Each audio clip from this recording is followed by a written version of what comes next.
before I hand it over to Danny, I will go ahead with our prayer. Our prayer today is written by James Martin, who's a member of the Jesuits, Society of Jesuits. This prayer is not a recent prayer.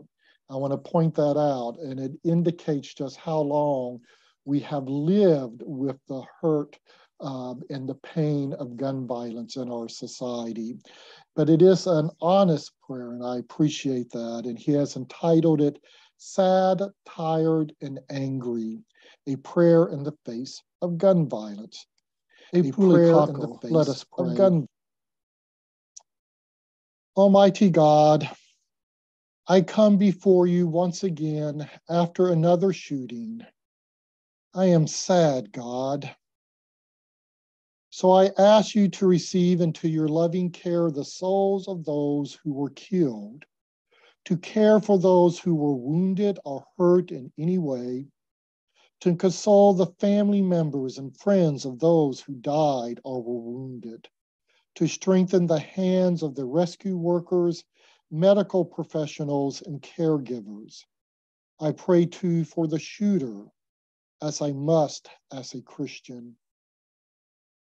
All this makes me inexpressibly sad, God, but I know that the sadness I feel is your sadness. It is the same sadness your son expressed when he wept over the death of his friend Lazarus. I am tired, God. I am tired of the unwillingness to see this as an important issue. I'm tired of those in prayer who work to prevent any real change. I'm tired of those who say that gun violence can't be reduced. All this makes me tired. But I know that the tiredness I feel is your tiredness. It's the same tiredness that Jesus felt after his own struggles against injustice that led him to fall asleep on the boat with his disciples. I am angry, God. I am angry at the seeming powerlessness of our community to prevent this. I'm angry at the selfish financial interests who block change. I'm angry that these shootings happen all the time. But I know that this anger is your anger. It's the same anger Jesus felt when he overturned the tables in the temple, angry that anyone would be taken advantage of in any way. Help me see in these emotions your own desire for change. Help me see in these feelings you're moving me to act. Help me see in these reactions you're pushing me to do something. Because I know this is the way you move people to action. And I know that you desire action. For Jesus did not stand by while people were being hurt. He plunged into their lives. So help me to answer these questions. How can I help? How can I fight against gun violence? How can I urge my political leaders to enact change? How can I help people understand that this is an issue about life? I am sad over the loss of life, tired of excuses for the loss of life, and angry that we are paralyzed by the loss of life. Turn my sadness into compassion. Turn my tiredness into advocacy. Turn my paralysis into the freedom to act. Help me to be compassionate, to advocate, and to act as your Son did, Almighty God. Amen.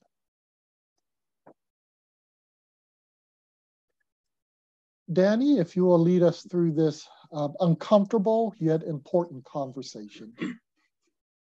Thank you. This is an active shooter. Let me change that. This should be an active event, meaning not just with a firearms. It could be a knife. It could be a tie iron. Anything that could harm someone. This is only an introduction. This is not the full-blown active shooter presentation.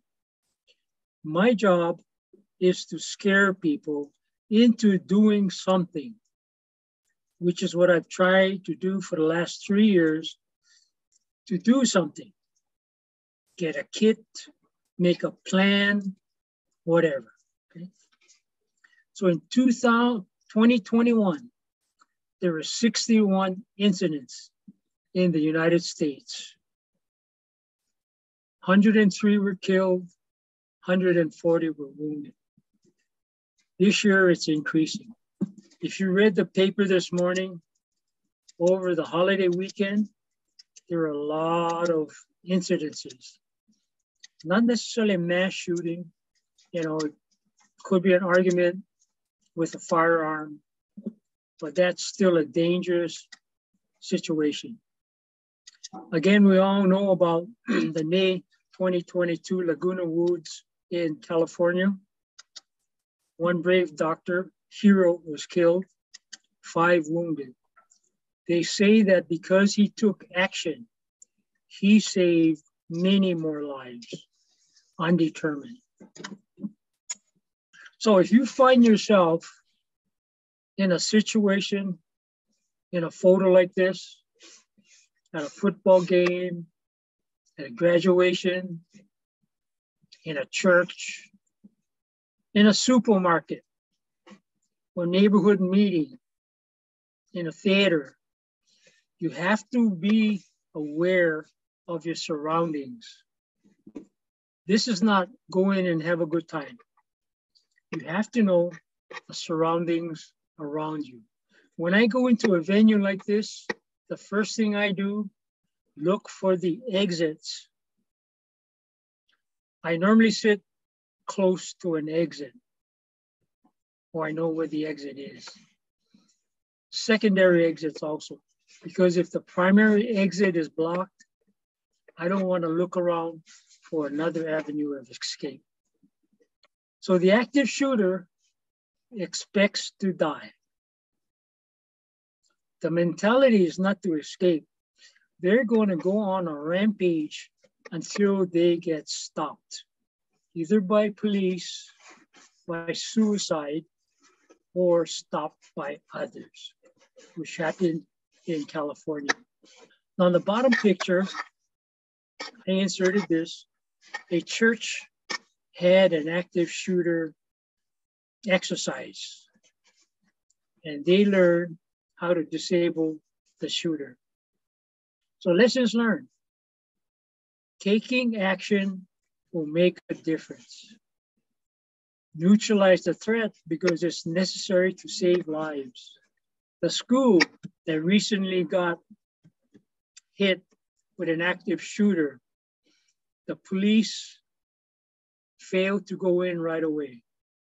How many deaths occurred? They won't know. Waited about an hour to go in. You gotta remember, within 5 to 15 minutes, it's over. You cannot say, I'm gonna wait for the police or the first responders.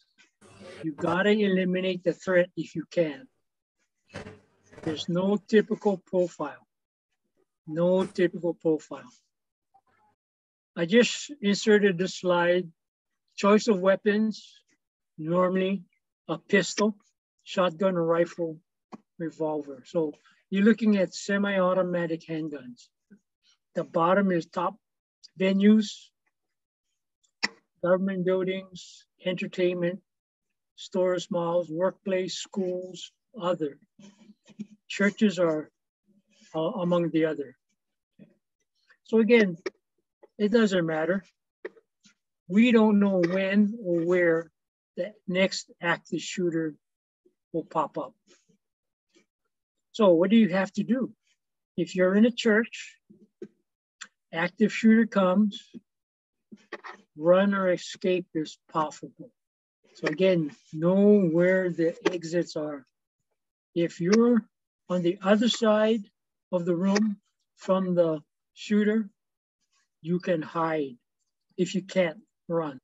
Again, going under the pews is perfectly good. Fight only as a last resort, not the first resort. Okay, so again, plan to run, plan to hide, and if you can't do that, fight. The reason is a lot of people say, well, you know, I could get hurt. I said, that's true. That's true. You could also die by a gunshot from the active shooter. Who's to say? We won't know. I put down here responsibility as a minister. Actually, responsibility is all the lay people in the church. Be aware it could happen. There's a lot of mindset going on. It will not happen here. It will not happen to my church. But what if it could? So it's better to be prepared than not prepared. You have to appoint a leader, get a committee going, do an initial assessment of the facilities, and come up with a plan. Just like coming up with your disaster plan for all hazards. Active shooter should be in there also. And you have to promote awareness in the congregation. You cannot not say anything about an active shooter. Because if an active shooter does happen in your congregation, they don't know what to do. They don't know how to react. Prevention is the best policy. The best defense is a good offense. So you have to spot the active shooter. You have to confront the active shooter. Now remember, you don't know if it's an active shooter or not.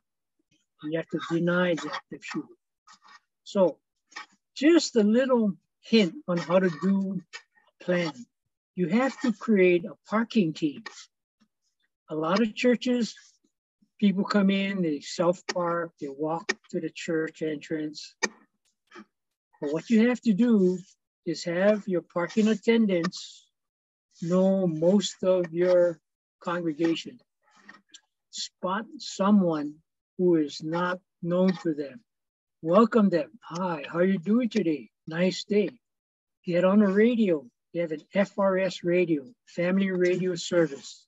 You don't need a license for that. Call to the building attendant. The building attendant is just a person just short of the entrance and just after the parking lot. They're another line of defense. After the individual or individuals get out of the car, you greet them again. This is the same philosophy as if you went into a retail store as a shoplifter. There are 3 sales clerks and they were just doing their job, changing the clothes, changing tickets, and nobody ever said, hi, how are you doing today? Welcome. Hi, how are you doing today? Welcome. The shoplifter will feel that he or she has carte blanche because he wasn't recognized. And they'll go about shoplifting. So again, the building attendant is your second line of defense. Your third line of defense is the greeters. Whatever the greeters do, they do. The greeters hand off the visitors to the ushers, where they will be ushered to a designated pew. Now, some people would like to go in the front, some people in the back, but the usher's job, again, is to talk to the visitors. The ushers seat the visitors down. Pew monitors, they're not monitoring the pews, they're monitoring the visitors. They're sitting right behind the visitors, just in case there is an event, whatever that may be. So again, they're all known as the safety team. You see the the top right picture? Again, a parking attendant. The bottom picture, the 2 gentlemen, they're greeters. Get the biggest greeters you can. Not to say ladies cannot do the same thing. Loiterers. I don't know if I spelled it correctly. But again, in that California shooting, remember there were after church, they're fellowshipping, and they said this person was all by himself. Why no one went up to this person and made chit-chat and fellowship with this person? Never leave a visitor alone. I say again, never leave a visitor alone. Make them feel welcome. Make them feel welcome. Again, the last bullet is limit your entry into the church. You cannot have open house where people can come in from every direction. You've got to limit the entry. So organize your team. Get that active threat plan going. And once you have a plan, don't leave it on the shelf like many plans are. They stay on the shelf collecting dust. You got to practice your plan. You have to have communications. And again, I mentioned the FRS radio, very cheap. Again, limit the entry. Carrying, very controversial topic. Are you going to carry firearms in a church or not? Or are you going to carry non-lethal weapons or not? Some of the churches I've talked to, other denominations, have weapons in the church. These are police, marshals that are already members of the congregation, and they have a carry permit. Make sure people know how to give first aid in the event something happens. And gather all your supplies and equipment together. So again, this is a synopsis of my active shooter or active event presentation. By no means is it in depth, but it's just to get you thinking, what if it does happen to my church, to my congregation? And this can apply to businesses, meetings, wherever you gather a group of people. And again, my services are free. I have preparedness presentations, again, all kinds of presentations. So use me while you can, or when you can. This ends my presentation. I think we're open for questions. You may have to set with what you just heard for a little bit, but Danny, in the last slide, you skipped over the word objects in our preparedness. What would that be referring to? But did I miss you that? missed that, yeah. Oh, wow, that's the best part. Objects. If there is an active shooter or someone with a big knife, you need to distract that person. When I give my presentation, I bring my granddaughters, you know those plastic balls they have? Okay. And I give them to everybody. And at the time, when I say, I'm an active shooter and I make my fingers like a gun, let me have it.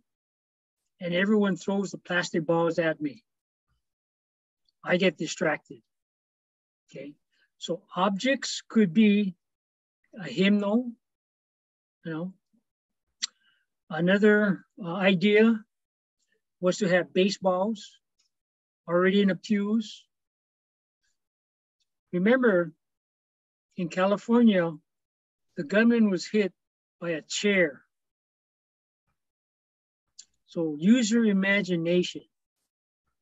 Yeah, a baseball bat at the foyer wouldn't be a bad thing. Yeah. But any object that would turn the head of the active shooter and distract the active shooter so that someone hopefully could get close enough to that active shooter. And then that should be part of the plan. Thank you for bringing that up. Sorry. Thank you, Danny. As y'all have sat through this presentation, thoughts, feelings, questions for Danny while we're gathered here? Danny Earl from Monroe Valley Church. We work together on the food distribution. just wanted to find out if you could share some of the feedback that was discussed at the 10 o'clock presentation. Maybe just some highlights of what, or a summary of some of the discussion points. Yes, it was brought up, the homeless population. And like I said, this doesn't have to be an active shooter, okay? But an event that will disrupt the services of the church. So you have to plan for someone coming in, making a lot of noise because of drugs or being psychotic, or, you know, and every situation is different, okay? But how do you work with the person or persons trying to disrupt the church? So that was the big question and answer period discussion. There's really no right or wrong answer. Yeah. Someone also said they live next to a school and they have drills. And he was walking his dog and they had an active shooter drill. Or maybe it was not even a drill. And he was asked, "What are you doing here?" He was walking through the school grounds. So he said, "How do I, as a member of the community next to a school, get notified?" My answer was, every school, as you know, has an emergency system that is sent out to the parents of the children or guardians of the children. And I said, go to the school, see if you can get on that list since you live right next to the school. So you know what's coming about. You know? But those are, I think, the two biggest things. Did I miss anything? I think you summed that up well. Thank you. I have a question. You mentioned in your presentation you have first aid. How do we, or where do we go to get the people to train the congregation to do first aid? You go to American Red Cross. What island do you live on? Sorry. Kauai. Kauai. Red Cross, I believe maybe even the Heart Association, something like that. Yeah, they give AED CPR training. Scott, you had a question? Yeah, thank you. Thank you, but no thank you for your presentation. It makes you very uncomfortable to listen to it. I guess, and you said in your remarks just a few moments ago that every situation is different. And I was really resonating with the idea of several people greeting a visitor and making sure that that person is noticed. Right. I think that that's really important. Where that didn't work, I'm thinking of the Mother Emanuel shooting where they welcomed the gentleman in, he sat with them, he prayed with them, and then this happened. So I just wondered, are there some predictable fidgeting or telltale signs of someone that you can specifically look for in a person that may be, I don't know, I'm grasping at straws here, but I'm wondering, having done this and studied this, are there some things that we can look out for that may tip you off that there's something a little not right here? You just go with your gut, or Yes, there is. And then, we're not trained, if I can say, in noticing mental health characteristics. Okay. Someone come in, as an example, a 20-year-old girl, great smile, great personality, but in her purse she has a pistol. We won't know until it happens. But if you put other factors before that, and the plan is to see if we can, quote, spot something, like you said, a misbehavior, that takes a little bit more training. And I'm not the expert, okay? There are other experts that can do that, but you're looking way deep. You know? If we can get most of the shoplifters noticed by a regular salesperson, it would lower the loss of sales tremendously. As an example. So again, every visitor, if I can say, that comes in to your congregation, the best you can do is greet them, talk to them, pass them off to another person, talk to them, try to pass them on, try not to leave that person alone. And as long as that person is being, quote, handled, maybe that person who has a gun will say, I better go pick an easier target. That's all it is. Remember, the window of opportunity right now is open. They can walk in the door, nobody talks to them. They sit down, nobody talks to them. They're ready to execute their plan. But if somebody comes up and talks to them, maybe they'll change their mind. I don't know. But good question. I have another one. We don't have greeters or ushers. We're very limited in our membership that attend. But I, as well as 7 other, well, sometimes there's 6, sometimes there's 7 choir members that we sit above, sort of like in a loft. And so does Kahu. And so we see everyone that comes in and goes. So my concern would be if we sort of see a person in that situation, how would we be able to notify somebody to keep an eye on that person? Or, okay. Yeah. Yeah, so if you do see a person like that, then at least you should have had somebody converse with that person already, right? You don't have somebody come in and just sit down. Unless, we do. Like you said, you do? They just sit yeah. down, they don't know greeter, no. I would say you got to change your plan. Yeah. Okay. Because if you let somebody in carte blanche, you may be asking for trouble. Yeah. Okay. Now, here's another one. Make sure you have good relationship with your local law enforcement. You're not on an island all by yourself. Right.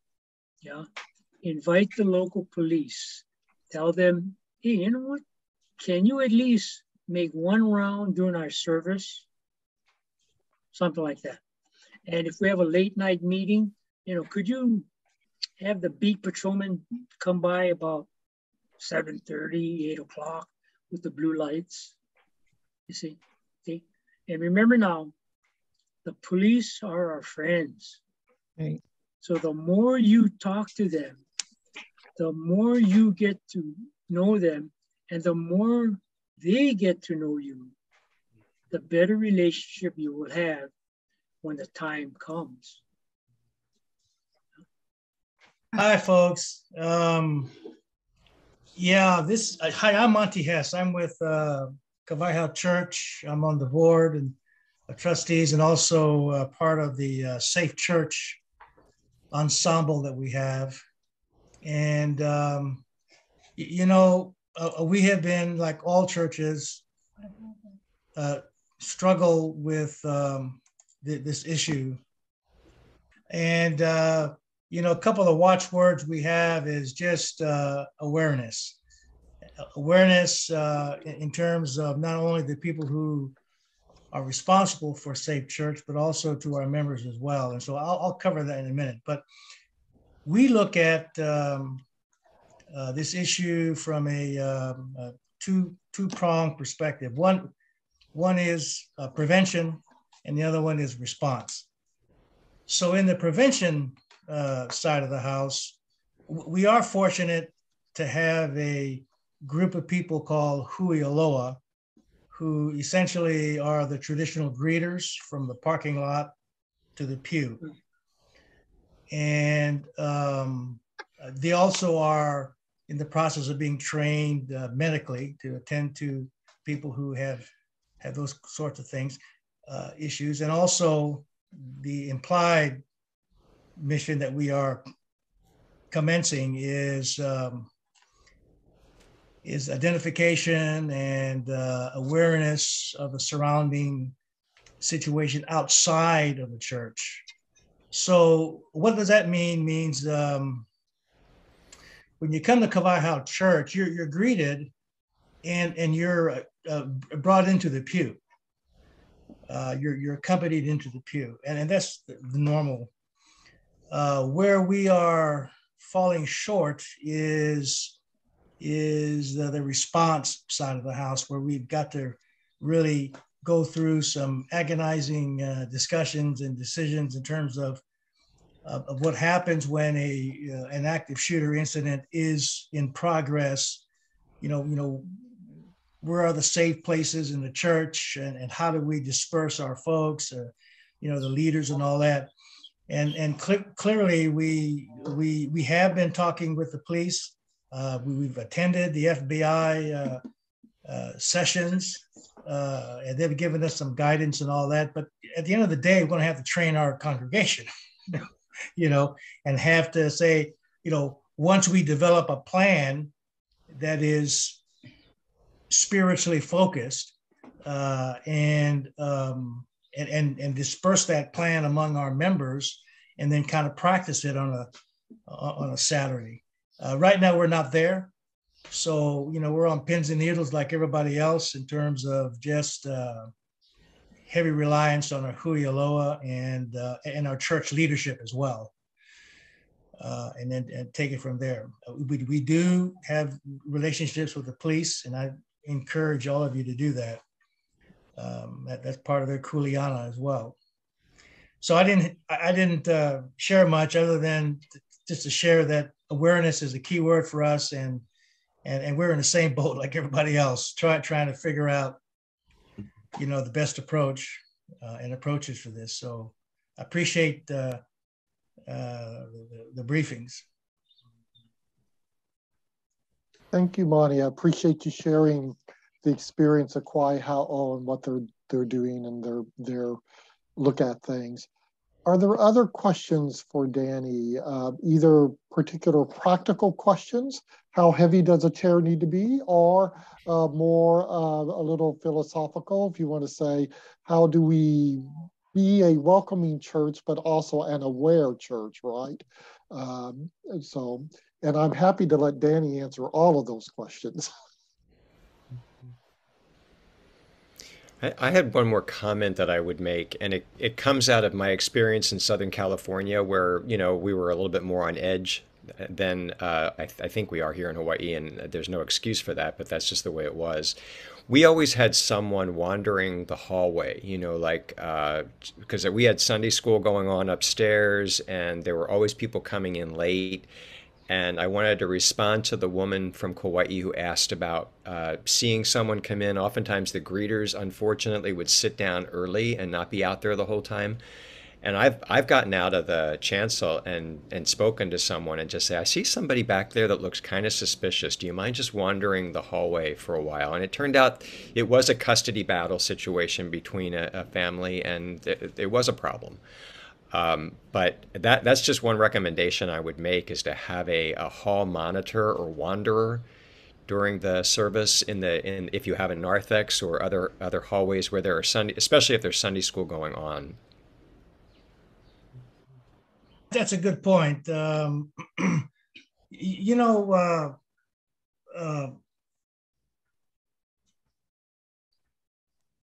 when COVID was at its height,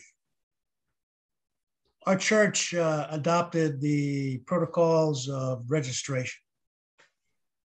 We started with online registration, and then we had registration in person.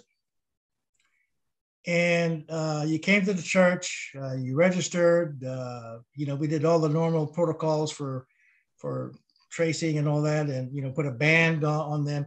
And the thing about it was, at first we thought it was intrusive at the beginning, or, invasive. But the folks, the members, and even the guests kind of felt comfortable, with all of that we had some level of control. And so, and Huiloa felt good about that too, because every single person that came to the church had to go through registration. There were incidents of one or two that didn't register and didn't want to register, and and they decided not to come to church. And we stopped that a while back. And it may be something for our kahu and the leadership to consider during this transitional phase, where at least, from the outside perimeter and from the prevention side of the house, you know who your audience is, and we took that opportunity to pass on information about the church and the schedule and all those kind of, so it wasn't just that kind of thing. But the hall monitoring is a wonderful thing. When we had our Sunday school going, we had that as well. Anyway, yeah, we may bring back the registration. Don't know.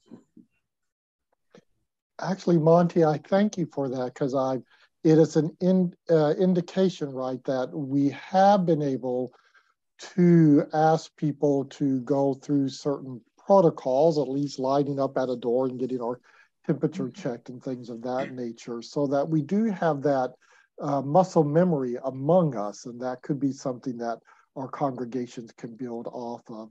Danny, I think you wanted to say something more. Yeah.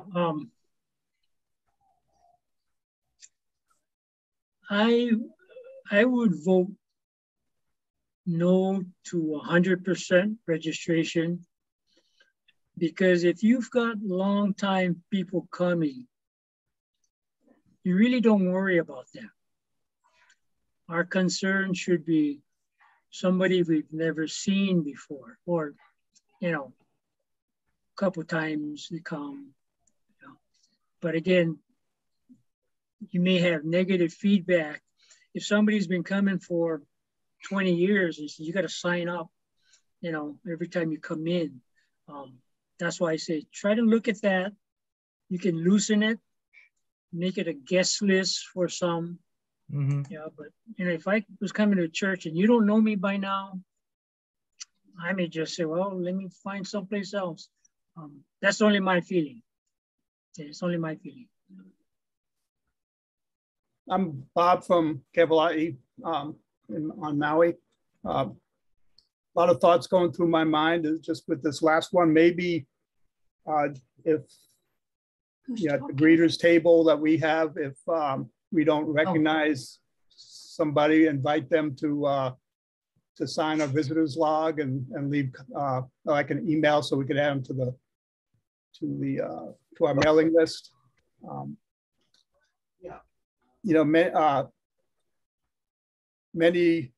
Pretty much everybody, our congregation comes wearing an aloha shirt, and many have shorts.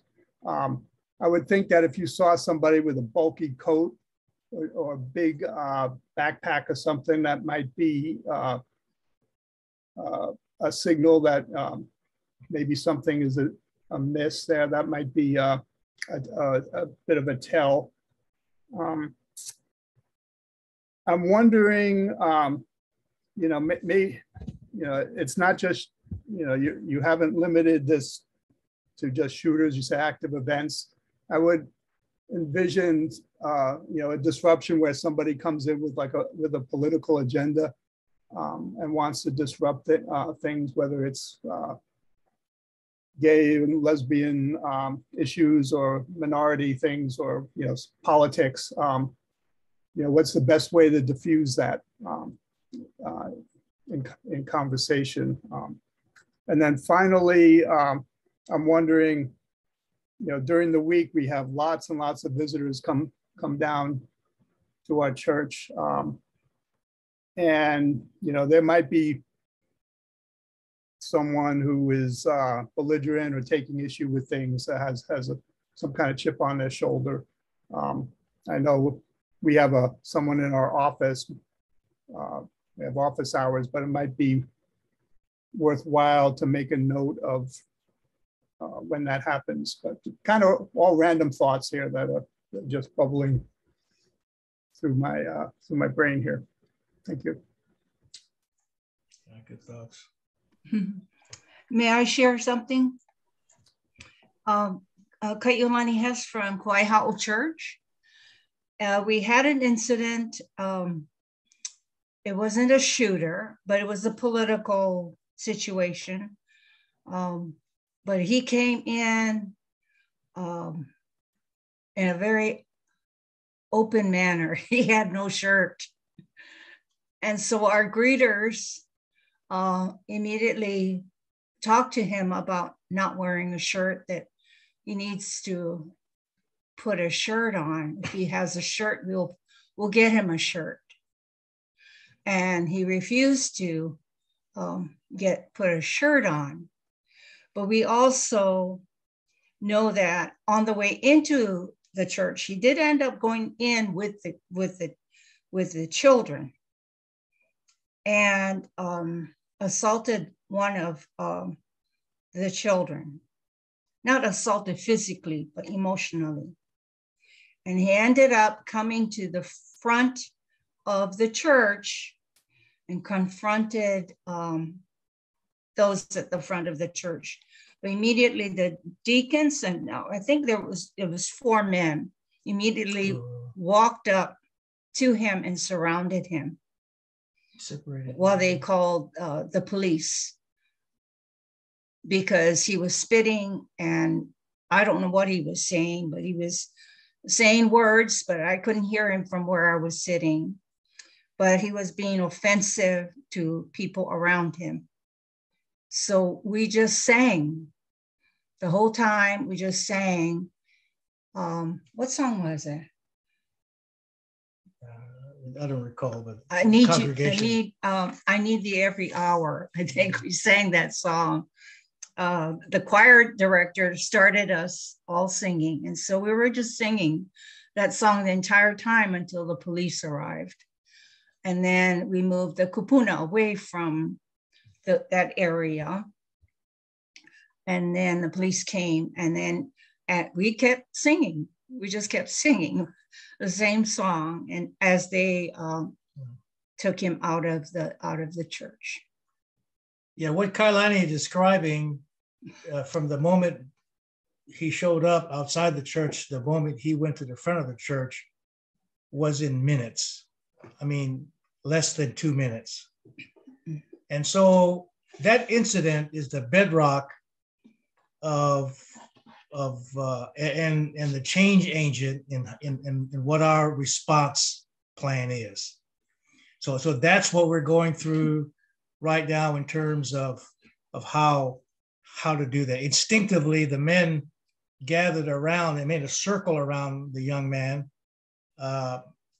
facing outward in terms of protection of the congregation. And the kahu was completely engaged in getting the young man's attention and allowing him to speak while we were calling 911. And the whole thing took less than 10 minutes. But the lesson that we learned was, from the moment that this person was different to the moment he made his way to the front of the church, without permission, by the way, was less than a minute. you know, so we have to have a more proactive prevention, which is our hui aloha. And when we did our lessons learned and after action analysis, at that moment when the young man did not have a shirt, but was insisting on coming into the church, if we could not dissuade him within our own means, then a leader would make the decision to call 911 and not allow that event to occur. So, you know, that was the major lesson learned, but it has happened so quick.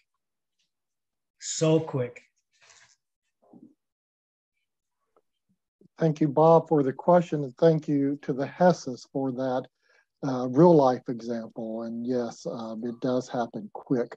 Again, I'm going to bring us back to our conversation, which is on a shooter intrusion into the church. This other conversation is also important and may be a part of a future First Wednesday's conversation on de-escalating less violent intrusions into the church, Danny, is there anything else you would like to say?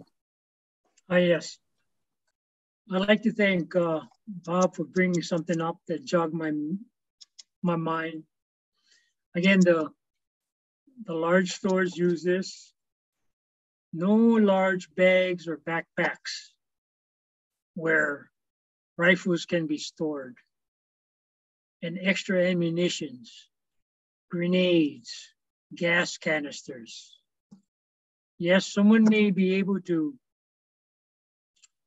you know, hide a handgun, but then you're going to limit the amount of firepower. Remember, some of these shootings, after they capture the shooter, they get the backpack, and there are other weapons, and there are a lot of ammunition. So we can limit somehow large bags, backpacks into the sanctuary or into the facility, whatever it is, that might help.